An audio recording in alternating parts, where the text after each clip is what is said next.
Thanks for joining, everybody. Kuali Days 2021 off to a fun start. Welcome to the demo of the IBC module. So myself, Hamza Asif, the product manager for Kuali Protocols, and the rest of our Kuali team, we've been working on our IBC module for the past few months, ensuring it's kind of ready for the market, guiding it towards its completion. And it's come with a lot of feedback from all of you. So I'm excited to kind of showcase what we have ready for you here today. I will talk through a little bit, so just kind of a brief agenda for us. We'll kind of go through some of the background of the IBC module itself, some of the good stuff that we can expect. I'll jump into a little bit of a demo. I will also leave some time for community discussion, and I would be remiss if I did not garner any feedback in that discussion. And then we can also have a brief sort of time for kind of general Q&A. Does anybody have any questions? Okay. So I think we've still got folks joining. That's okay. I would encourage the group to keep it super informal here. If you have any questions, please feel free to interject at any time. We're not big fans of formalities around here, especially me. So let's go to our next slide. Okay, so just kind of a brief intro and painting kind of some of the background on IBC. Over the course of, I'd say, the last year, there's been a handful of moments of discovery and kind of user research that we've tried to do as we've kind of built the IBC module. We sat down and paired with sort of a select few schools a couple of times to ensure that we're headed in the right direction, that we felt we were building based on what would be best for this version and iteration of the module. You will sort of find that ostensibly IBC, just like kind of the current existing modules with IRB and iCook, is based on kind of the form, and it relies on an electronic form and kind of a configured template to sort of generate that template and then guide it to submission and kind of follow the life cycle of the protocol. Along with this, it also kind of happens to come with our sort of general notifications or kind of configurable settings and options that are allowable or persisting for sort of that system configurer role that can sort of cater those notifications and those configurations for the institution. And then I'll also kind of jump through and I'll show you all some of the new features that I think we've delivered over the course of the last few months. Some things that are sort of bundled into not just the IBC module, but that will persist along kind of the existing modules as well as we look to kind of grow and expand the suite. And then kind of just that last thing, which I think we can jump into maybe right now, is just the demo of this IBC protocol form. And one thing I think you will note is I borrowed a form that I think is very much sort of production ready. And one of our kind of community partners here is using this form. I've maybe watered it down a little bit just to get through the demo. But you'll see it's a robust form that can handle sort of a lot of existing validations and settings that institutions can take as they kind of cater and create their form to adhere to sort of compliance best practices. And so I will stop sharing for just 2 seconds and I'm going to jump over into my test environment. Okay, so the starting point, the genesis, I would say, of most protocol forms themselves is the template. And the template, for those of you who may likely already know, but for those who may be new here, templates exist basically to create the version of what your form will look like. We leverage sort of FormBot to create our templates and create kind of a robust variety and options that users can take within those templates. And you'll sort of see we have kind of for each template, there's an initial protocol template, there's a template that might be for a renewal, an amendment, a checklist that reviewers might fill out, and so on and so forth. And so I do want to jump in, maybe just kind of this early first one here, is the IBC protocol template. If you're familiar with sort of the template layout or kind of you've had some exposure to sort of that system configurer background, the template is no different than sort of what we have in our existing protocol modules. And you can add and remove sections, you can configure validations, you can have progressive display and disclosure, meaning that sections that are introduced here can be contingent upon responses from other sections and then kind of can display accordingly along the form as they're filled out. One thing I did want to kind of spotlight for the community members here is a roles kind of feature that we've added, what we call automatic role-based permissions. And you can see kind of on a form in this case, if I was to start a new version,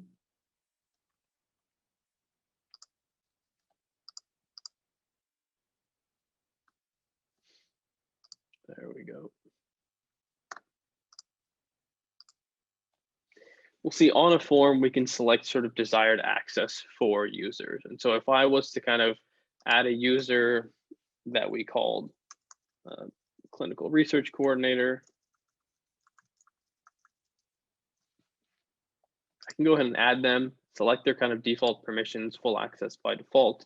And when this role is added onto kind of the current IBC form throughout the protocol, this user will generally kind of by default have full access populated for them, and their access kind of in the permissions table will generally show there. I can save it in this case. I could even publish, and it would publish to my existing template, but kind of the form itself, the roles and the attachments within the form that can kind of have their built-in sort of validations and requirements, these will all kind of live in the template section. I think the great many of you might also be familiar with our general configuration options, and configuration options kind of vary based on institution, the preferences of the school, and how they prefer to go about allowing access to a variety of users. And so in this case, we have our general configurations, we have sort of permissions outlined in the form as well, watermarking, a host of notifications that I think the protocols team has worked on over the course of the past few years. And primarily maybe in the past year itself, we've made a lot of progress in notifications where you can have a certain notification, a template where you can kind of play around with the body and text of the template. You can enable or disable it, and we can even add secondary kind of existing templates as well.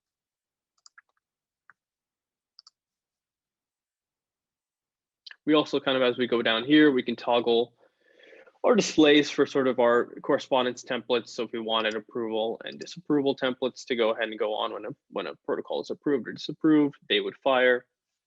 And then we kind of have some configuration for our checklist as well. So in this case, a common practice might be, hey, let's go ahead and have our assigned reviewers go ahead and fill out the reviewer checklist.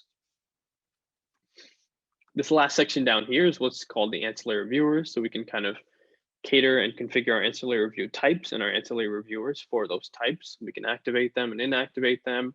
And what you might see kind of in the coming months in protocols is ancillary reviews kind of automating and starting upon a protocol submission. And so something that the team is working on now is when a protocol is submitted, you'll likely be able to see an ancillary review that was fired upon submission. The proper ancillary reviewers would be notified, and they can go ahead and begin their reviews. Does anyone have any questions before I just jump into creating the protocol itself and working through the form? Okay.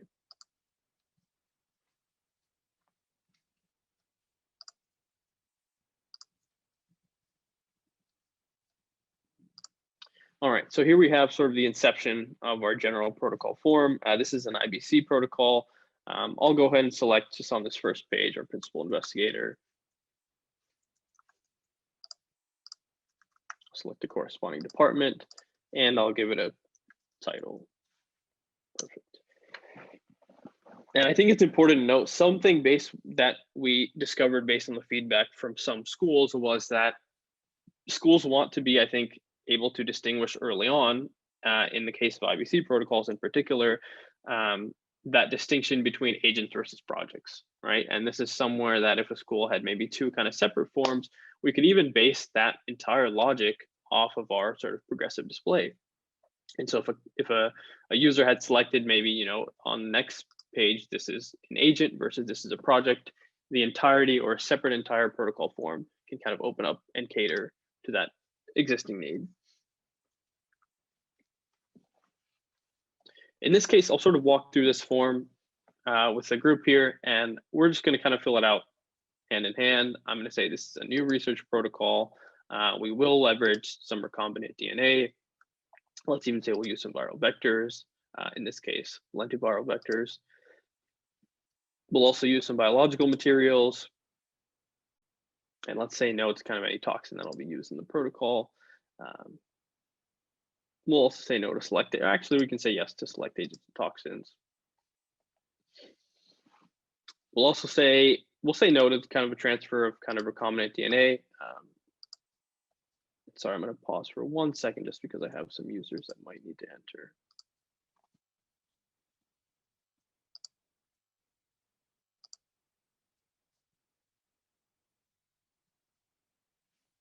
Okay.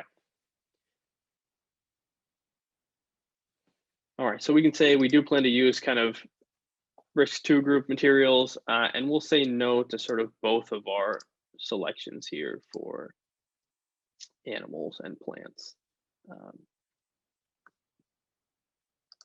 Walk through our next page, and we've arrived sort of at the body of the protocol itself. So you'll see here I can edit my existing PIs, my departments, even my title.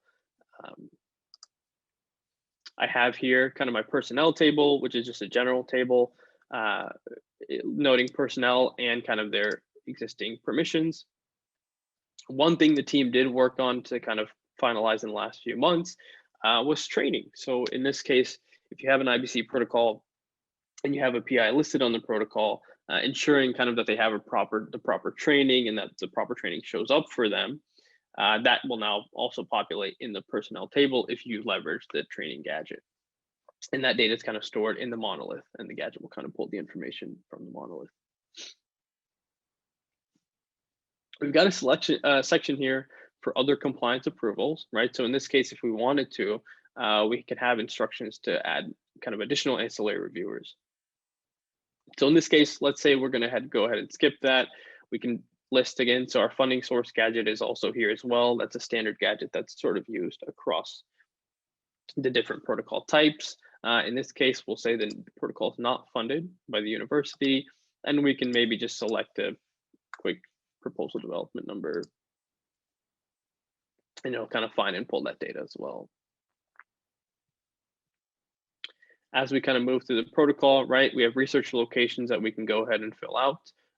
So in this case, I can have, again, I can have the building. In this case, we can say building 1. You can have the room number.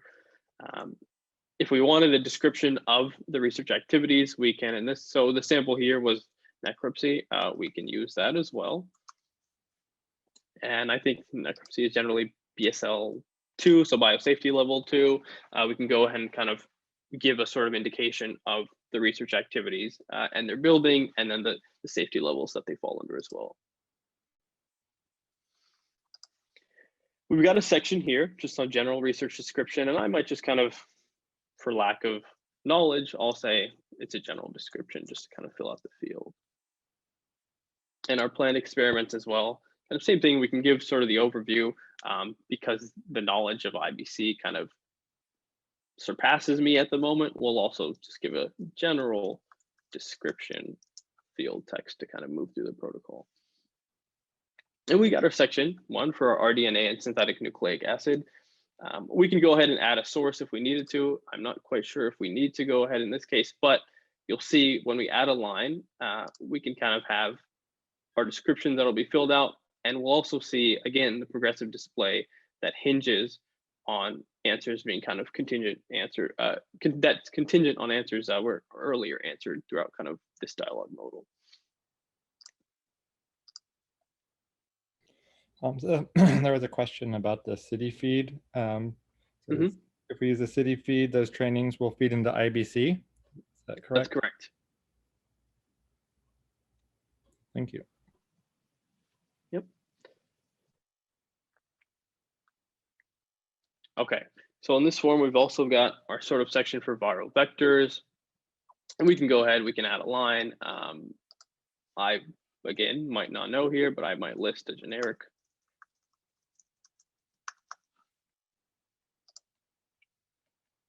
You'll see kind of validations or sections that trigger on the progressive display based on what we've selected. So kind of the 3rd, 4th.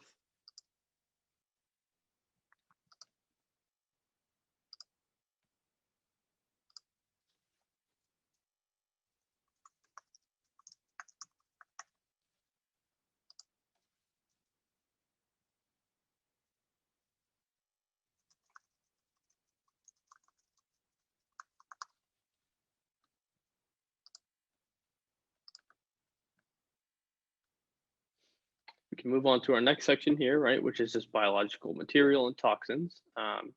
In this case, maybe we can add a line here as well. I'll just kind of skip it just for the sake of time. We can also sort of list here. So we have our section here, and I can just sort of list, hey, listen, we're going to use in one of the examples listed, example 6.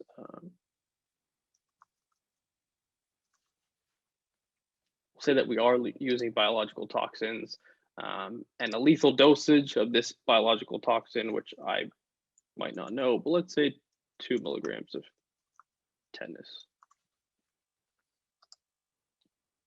We can list some common symptoms or some exposure to the toxin, in this case tetanus, and we can say muscle spasms, headaches, and seizures.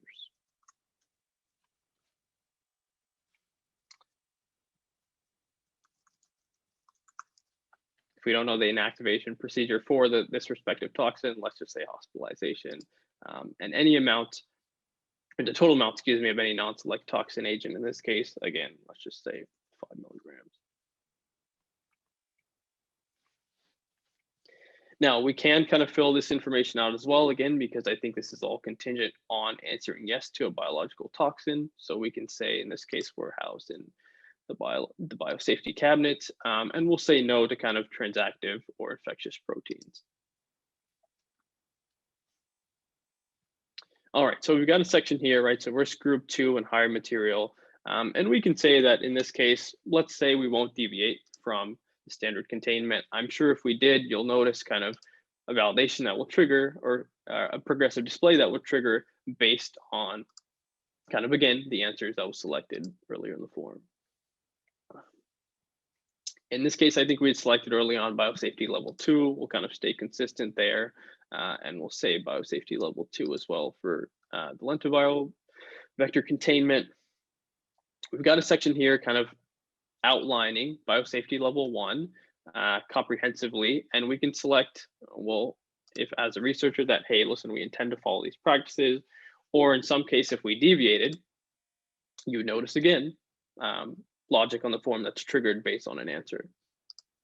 So we'll just say we intend to be a good researcher and adhere to all the practices listed, as well as kind of in this case, because our research falls under BSL2, we'll say we'll follow all these above in addition to kind of the BSL2 standards as well. This kind of next section here is just PPE and laboratory practices, right? So personal protective equipment, and we can say, hey, listen, our laboratory is great. We'll have gloves, face shields, eye protection, all this good stuff, a surgical mask. We won't say we're using a hypoxia chamber. And we can even say kind of our laboratory practices here. We're gonna throw away all our needles. We're gonna have sharp containers are only kind of 2/3 full before disposal, restrictions on sharps, and let's say some physical restraint animals.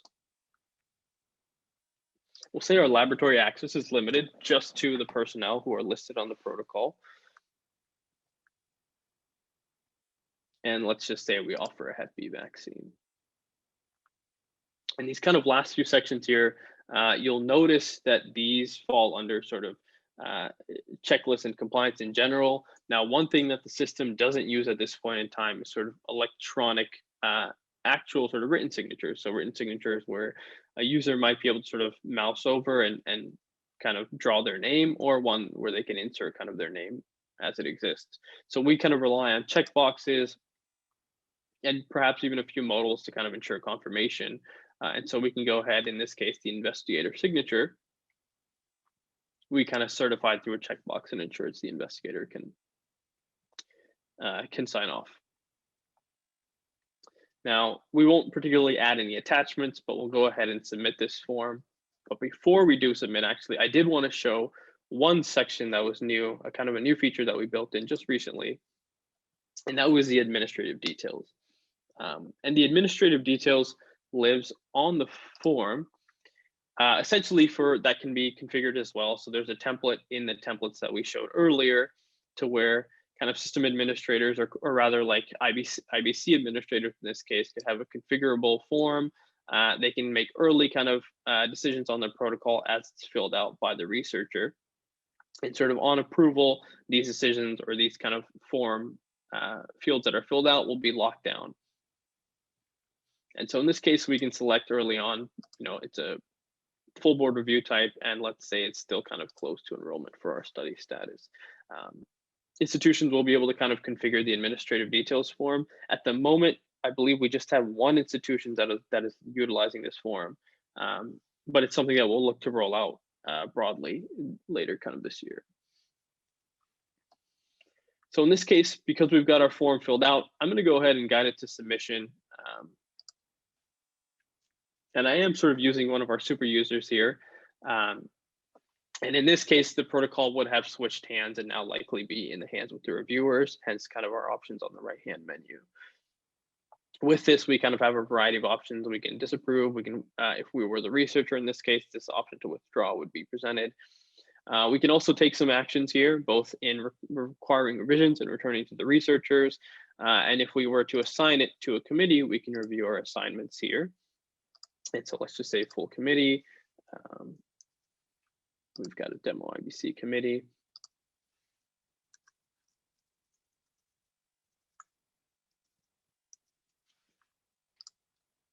We can assign it to a selected meeting. In this case, all our meetings happen to be configured at past dates, so we will time travel back in time and attend those meetings. And then we can give it a review deadline as well for our kind of reviewers. And let's say the end of February is our review deadline. And here we have our reviewer assignments for the corresponding committee. And then from there, we can select again our primary, secondary reviewers, and we can even kind of say our chairs are here or our presenter is here. From here, I suspect the group knows, but these reviewers will then be sent a notification assigning them to kind of log into Kuali Protocols and complete their reviews. And they can kind of go through their reviewer checklist as well. So I'll assign this protocol to full board and to its reviewers. And one thing I did, or I should have noted, maybe on the last part of this demo before submitting the protocol, a feature that we'd also released a while back in partnership with one of our development partners in Indiana University was a document permissions tab. And so the permissions tab exists primarily for those protocol users who will generally fill out the bulk of the information, but are not kind of conducting any research. So administrative context, if you will.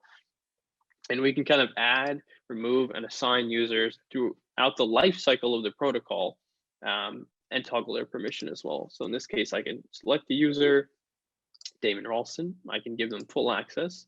I can add their permission. We will see this reflected in the activity log. And then if for some reason we feel Damon Ralston can no longer work on this protocol, we can either give them read-only access, or we can revoke their permissions altogether and remove them from the protocol, in which case you'll also find the changes kind of corresponding in the activity log. Does anybody have any questions so far?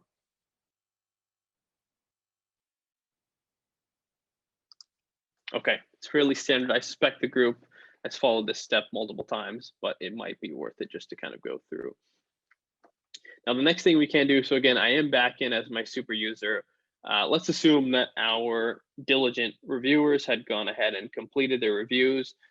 So I can either, in this case, guide the protocol to approval. I can say it looks good, or I can kind of, depending on what the reviewers had outlined in their review and kind of in our committee meeting, we can go ahead and make some changes or we can require the researcher to make some changes. So in this case, what I can do is I'll just go ahead and I'll approve the protocol. I can set a continuing review date. In this case, let's go ahead and change it year out. And let's also set our expiration date a couple years out. And we can have an approval comment. And the protocol will be approved. Now, if you are on the admin side, one thing you might notice is that a feature that we released a few months back was what's noted as the approval update. And this will allow sort of admins in the system to go ahead and update any of the selected approval dates, continuing review dates, or expiration dates in the case of there being a sort of protocol that was inadvertently approved. Maybe a continuing review date was selected a day or two before it needed to be. So in this case, we're in February 2022, and let's say we meant to select February 20th, 2022 instead of the 22nd. So we can go ahead and change this stuff. We can also go ahead and update our approval comment.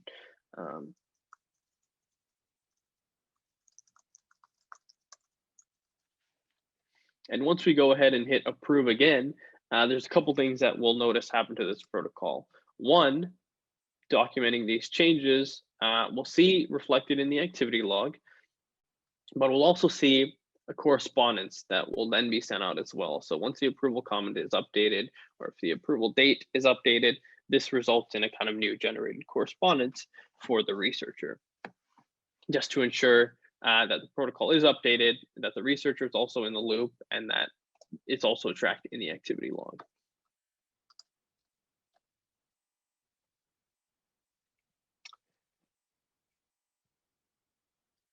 And as we wait for my test environment to load, I might not, just for the sake of time, jump into sort of organizations and sort of external data, but for the sake of the approval, I guess, of the IBC protocol itself, we've had a protocol here now that's gone through just an initial sort of approval cycle. It has been approved. If we were logged in sort of as a researcher, you'll notice we have options to amend and renew it, and also renew and amend as it's selected in the configuration. And so we can kind of accordingly renew and amend our protocol. Does anybody have any questions so far? Okay, so one was actually from Marlise. Sorry, Marlise, I missed it earlier, but Marlise had asked, can the ancillary reviews be set per module rather than all protocol types? So in this case, IRB, ICOOK, and IBC don't all have the same ancillary reviews required. So the ancillary review type, in the way that I think we're working on it for the auto ancillary review, presumably, the way it'll work is still, I think, if ancillary review types are configured, the review type can be selected itself. So it will hinge, I think, more so on the protocol type, or at least. Yeah, I can, this is Victor. I can speak to that a little bit because I've helped some schools configure that. When you set up an ancillary review group, so one of the types, you have to be in one of the configuration screens, so IBC, IRB, ICOOK. It'll automatically be active for whatever screen you configure it in. It will be available for the other protocol types, but it will be inactive by default. So say setting up the biosafety ancillary review for IRB, ICOOK may choose to opt into that, but IBC isn't going to set up biosafety as an ancillary review type. So they could just leave that inactive and then it wouldn't be available on that protocol type. Okay, so I'm going to go ahead and jump back over to my slides. In case in the chat, Hamza. Sure. IBC protocol available to be seen in the proposal projects in Medusa? That's a good question. I might actually have to follow up and see if IBC protocol is available to be seen in Medusa. I can actually answer that one. It is not. It's available for the integration on the compliance screen. So you can see if a grant is listed via that integration gadget that Hamza showed, then that protocol will show up if you open that grant on the compliance screen. But having compliance documents display in Medusa created a lot of problems with the old compliance modules. So we did not carry that functionality forward. Thank you, Victor. All right, so I'm going to go ahead and reshare just so we can jump back into some of the slides. So that brings us to the community discussion. And I think I mentioned I would be remiss if I didn't use a chance to get feedback from some of the group. So we might, I apologize, we'll probably have our GIF playing the whole time. But if anyone, again, I'd like to kind of gauge some feedback just from the group based on, I think, some needs you might predict with the IBC module, kind of some early thoughts on the module or the demo itself, and kind of how that'll shape our development going forward. So the floor is open. I would say the floor is yours. If not, I can maybe propose some topics as well. Okay, so I did not expect the community discussion to kind of go just like the GIF, but I will then pivot over to my next slide, and that's just our general Q&A. So if anyone has any kind of random questions that don't pertain to kind of user feedback, we're open for that as well.